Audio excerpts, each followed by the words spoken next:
Hello and नमस्कार नीरज। तो चलिए हम लोग अब इस पेपर को और ज़्यादा डिटेल से समझते हैं। इस पेपर में ऑथर ने इमेजनरी डेटा सेट का यूज किया है और इमेजनरी डेटा सेट में तो मिलियंस ऑफ इमेजेस होता है और 20,000 से ज़्यादा कैटेगरी है। तो यहाँ पर कैटेगरी से कोई लेना देना नहीं है, हम लोग बस इमेज को डायरेक्टली पास करेंगे। तो एक्चुअल में क्या किया, जो ऑथर है वो इमेज को रिप्रेजेंट किया ऐसे x equal to x1 x2 till xn। So n जो है वो बहुत बड़ा नंबर है, वो रिप्रेजेंट करता है मिलियंस को। तो ऐसे हमने इमेज को ऐसे डिनोट किया। तो जब हम इमेज को पास करेंगे कन्वोल्यूशनल न्यूरल नेटवर्क आर्किटेक्चर से, तो यहाँ पर क्या किया कि कन्वोल्यूशनल न्यूरल नेटवर्क आर्किटेक्चर जो होता है वो 3-4 स्टैक का आर्किटेक्चर है। हर स्टैक में कन्वोल्यूशन और पुलिंग ऑपरेशन होता है। तो क्या हुआ कि पूरा का पूरा जो पैरामीटर्स होता है कन्वोल्यूशनल न्यूरल नेटवर्क का, उसको थीटा से रिप्रेजेंट किया है ऑथर ने पेपर में। और जो कन्वोल्यूशन ऑपरेशन होता है, कंप्लीट कन्वोल्यूशन ऑपरेशन, जैसे इनपुट के बाद जो आउटपुट तक आता है, जिसको आप फीड फॉरवर्ड आउटपुट भी कहते हैं, उसको एफ थीटा से रिप्रेजेंट किया है। और जब इमेज एक्शन जाएगा तो इसका जो है वो फीड फॉरवर्ड आउटपुट जो निकलेगा उसको इस तरह से रिप्रेजेंट किया।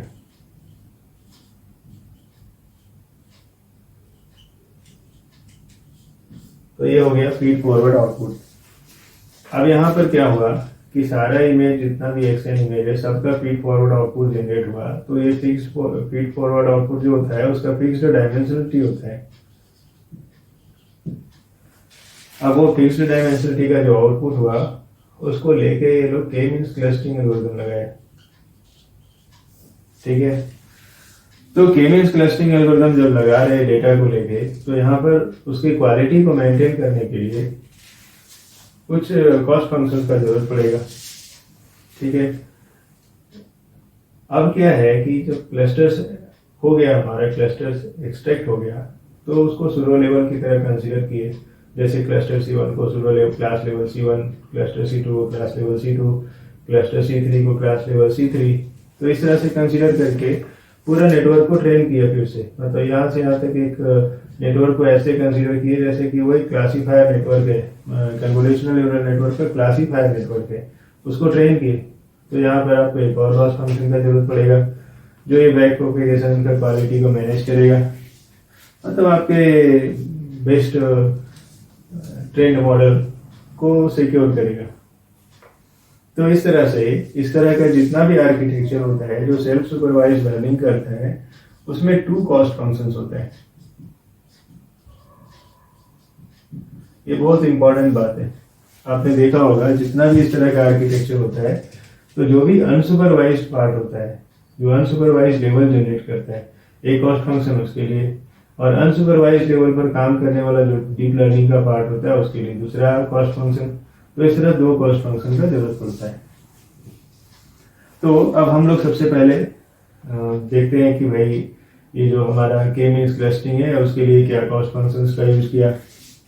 तो उसके पहले जानने के पहले मतलब हम लोग जस्ट डिस्कस कर लेते हैं। मुझे लगता है कि आपको भी पता ही होगा, के मींस बहुत पुराना एल्गोरिथम है जिसमें हम के सेंट्रोइड पॉइंट्स को सिलेक्ट करते हैं इस तरह से कि बाकी की मतलब उसके जो साथ के जो पॉइंट्स होते हैं वो उसके साथ सबसे कम डिस्टेंस पर होते हैं। मतलब क्लस्टर के अंदर जो होता है वो सिमिलरिटी क्लस्टर के बाहर के पॉइंट से काफी ज्यादा होता है। तो इसी चीज को अचीव करने के लिए हम लोग यहाँ पर एक कॉस्ट फंक्शन यूज करते हैं। तो यहाँ पर देख रहे हैं कि यार कॉस्ट फंक्शन में कुछ इंपॉर्टेंट पार्ट है। ये पूरा कॉस्ट फंक्शन है, इस कॉस्ट फंक्शन में कुछ इंपॉर्टेंट पार्ट है। इसको अगर आप बारी बारी से समझेंगे तो बहुत इजीली समझ में आ जाएगा। जैसे C member of D cross K. So के जो है वो रिप्रेजेंट्स करता है के मीन्स का के को, मतलब के नंबर ऑफ क्लस्टर से, और डी जो है उसका डायमेंशनलिटी को रिप्रेजेंट करता है। इसका क्या मतलब हुआ? इसका मतलब ये हुआ कि अगर क्लस्टर C1 है तो वो कॉलम C1 में होगा, कॉलम 1 में होगा उसका सारा पॉइंट्स। अब जो नेक्स्ट है वो n है। तो n क्या है भाई? n जो है वो टोटल नंबर ऑफ इमेजेस है। अब देखिए नेक्स्ट पार्ट ये है, ये मैंने आपको पहले ही बता दिया, ये फीचर आउटपुट है फीड फॉरवर्ड का। कॉन्वोल्यूशनल न्यूरल नेटवर्क से आया है। अब यहाँ पर ये इम्पॉर्टेंट पार्ट है। ये इम्पॉर्टेंट पार्ट क्या है कि ये सेंट्रोइड पॉइंट, ये सेंट्रोइड मैट्रिक्स है यहाँ पर आपको, और ये वाई एन जो है मतलब ये एक्सएन इमेज का असाइनमेंट को रिप्रेजेंट करता है। मतलब यहाँ पर इमेज को किसी पार्टिकुलर सेंट्रोइड पॉइंट्स के साथ बेस्ट तरीके से असाइन करने को ये रिप्रेजेंट करता है। मतलब हम कैसे वाई एन को सेंट्रोइड सी एन के साथ असाइन कर सकते हैं वो बताता है। और ये असाइनमेंट इस तरह से हो कि वो उस सेंट्रोइड के साथ मैक्सिमम सिमिलरिटी या फिर मिनिमम डिस्टेंस को शो करे। ठीक है, तो वाई एन जो होता है उसका वैल्यू 0 और 1 के आसपास होता है, 0 और 1 होता है। और तो आपने देखा होगा यहाँ पर वाई एन ट्रांसपोज 1 के इक्वल टू 1 होता है। ये 1 हॉट के टाइप ऑफ रिप्रेजेंटेशन होता है। तो इससे यहाँ पर हमें ये फिक्स हो जाता है कि हर सेंट्रोइड के लिए असाइनमेंट ऐसा हो कि वो उस सेंट्रोइड से सबसे नजदीक के पॉइंट का हो। अब हमारा केमिस्ट यहाँ पर ये करता है कि हर पॉइंट्स के लिए सेंट्रोइड को इस तरह से असाइन करता है कि सारा सेंट्रोइड जो होगा उसके असाइंड पॉइंट्स जो होंगे वो सेंट्रोइड से मिनिमम डिस्टेंस पर होंगे। तो ये उसको फिक्स करता है। अगर आप इसको मिक्स कर दे तो आपको ऐसा लगेगा ये कि एक्सपेक्टेशंस मैक्सिमाइजेशन एल्गोरिथम की तरह काम कर रहे हैं। मतलब हमारा एक्सपेक्टेशंस है कि हमारे पास सेंट्रोइड जो है, मतलब वो सेंट्रोइड जो है उससे जो अदर पॉइंट्स है वो सेंट्रोइड से मिनिमम डिस्टेंस पर हो, असाइनमेंट मिनिमम डिस्टेंस पर हो। और दूसरा क्या है, ये सेंट्रोइड से जो असाइंड पॉइंट्स है और वो सेंट्रोइड जो होता है और उसके असाइंड पॉइंट्स के बीच मिनिमम डिस्टेंस मतलब मैक्सिमम सिमिलरिटी। तो इस तरह से एक्सपेक्टेशंस मैक्सिमाइजेशंस की तरह वो अचीव करके वो हमें बेस्ट पॉसिबल क्लस्टर्स प्रोवाइड करता है। अब जब यहाँ पर पूरा का पूरा प्रॉब्लम सॉल्व हो जाता है आफ्टर सम आइटरेशंस, तो क्या होता है कि हमारे पास अकॉर्डिंग टू ऑथर्स ऑल्सो, तो ये क्या होता है कि हमारे पास optimal assignments of all points हो जाता है।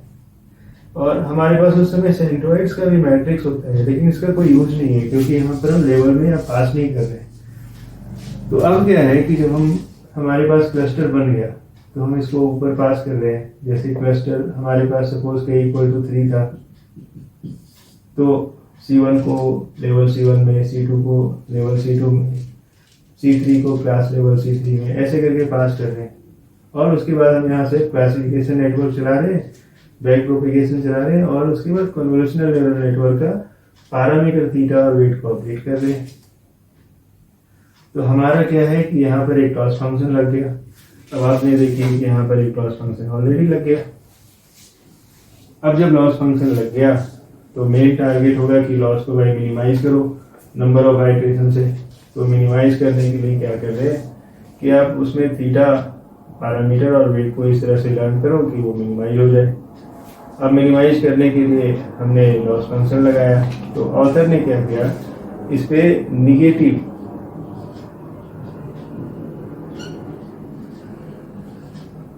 लॉग सॉफ्टमेक्स लगा दिया।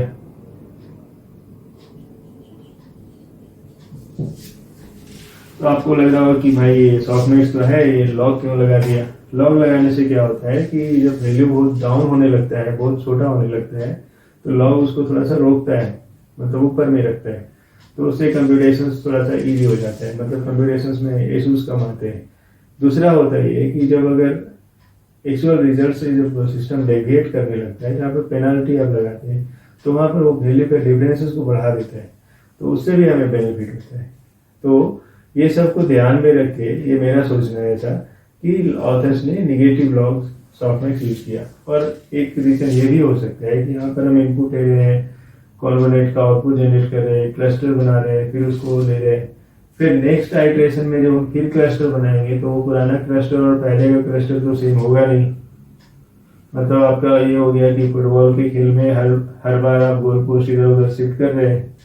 तो भाई जब इतना मतलब नेटवर्क में हलचल मचा हो तो जाहिर है कि आपको एक तगड़ा लॉस फंक्शन तो रखना होगा जो इस तरह के हलचल को थोड़ा संभाल ले, आपको डेटा भी ज़्यादा रखना होगा, तो इसलिए यहाँ पर इस तरह का लॉस फंक्शन यूज किया। अब आप सोच रहे होंगे भाई ये GW क्या है? तो ये GW वास्तव में पैरामीटराइज्ड क्लासिफायर है, कन्वोल्यूशनल क्लासिफायर है। क्या हो रहा है कि अब जब यहाँ पर जब डेटा को डाल रहे हैं, लेवल शुरू लेवल जब आपका हो गया, ये नेटवर्क ऑलरेडी है, डेटा ऑलरेडी इंटर किया हुआ है, तो हम एक क्लासीफायर की तरह तो चला ही सकते हैं। तो ये पूरा जो क्लासीफायर जो चल रहा है, जिसमें कि आपका डेटा जो है f थीटा xn से रिप्रेजेंट कर रहे हैं और क्लास लेवल yn से रिप्रेजेंट कर रहे हैं, जो आपका C1 C2 C3 क्लस्टर्स है। तो इस तरह से ये कंप्लीट कन्वोल्यूशनल क्लासीफायर को रन करा रहे हैं और उसका मेन जो है उसको ऑप्टिमाइज इस तरह से कर रहे हैं कि आपका लॉस मिनिमम हो और रन हो जाए, मतलब थीटा और W का वेट लर्न हो जाए। अब क्या कर रहे हैं कि ये प्रोसेस को बार बार आइटरेट कर रहे हैं, इनपुट ले रहे हैं, कन्वोल्यूशनल नेटवर्क में डाल रहे हैं, फिर के मीन्स निकाल रहे हैं, फिर उसके क्लस्टर को क्लास लेवल पे से मैप कर रहे हैं और फिर से बैक प्रोपेगेशन लगा के अपडेट कर रहे हैं। अब ये प्रोसेस को तब तक ही कन्वर्ज नहीं हो जाता है जब तक कि आपका मिनिमम लॉस नहीं मिल जाता है, रन करते रहते हैं। अब जब आपका ट्रेनिंग कंप्लीट हो जाता है तो उसको एक मॉडल M1 में सॉल्व कर लेते हैं। अब इसके बाद सपोज आपने मॉडल बना लिया, इसको दो तरह से यूज कर सकते हैं। पहला तो है कि आप डायरेक्टली भाई आप उसको डीप लर्निंग मॉडल की तरह यूज करिए। दूसरा ये हो सकता है कि आप उसको ट्रांसफर लर्निंग की तरह यूज करिए। तो आप कैसे भी यूज कर सकते हैं। अगर आप देखेंगे कि भाई अदर पेपर में और इस पेपर में समझने में क्या प्रॉब्लम आएगा, तो आप देखिएगा कि भाई अदर पेपर्स में क्या किया है कि कुछ में उन्होंने इनकोडर डिकोडर ले लिया है और इनकोडर के बाद से एक नया ब्रांच निकाल दिया है और वो ब्रांच ही आपका वो क्या बोलते हैं अनसुपरवाइज वाला काम करता है। फिर कुछ जगहों पर क्या किया है कि उन्होंने गेन लगा दिया है, तो चलो भाई थोड़ा गेन का भी प्रॉपर्टी यूज कर लेते हैं, उसको अनसुपरवाइज वाले से मिला देते हैं। लेकिन हर जगह ये दो चीज कॉमन है, एक लॉस अनसुपरवाइज का रहता है और एक लॉस वो आपके एक्चुअल नेटवर्क का रहता है। तो ये तो हो गया भाई क्लासिफिकेशन का। इस तरह से आप मतलब मशीन लर्निंग और डीप लर्निंग के बहुत सारे टास्क को भी सेल्फ सुपरवाइज्ड लर्निंग में कन्वर्ट कर सकते हैं। So hope you have enjoyed this tutorial.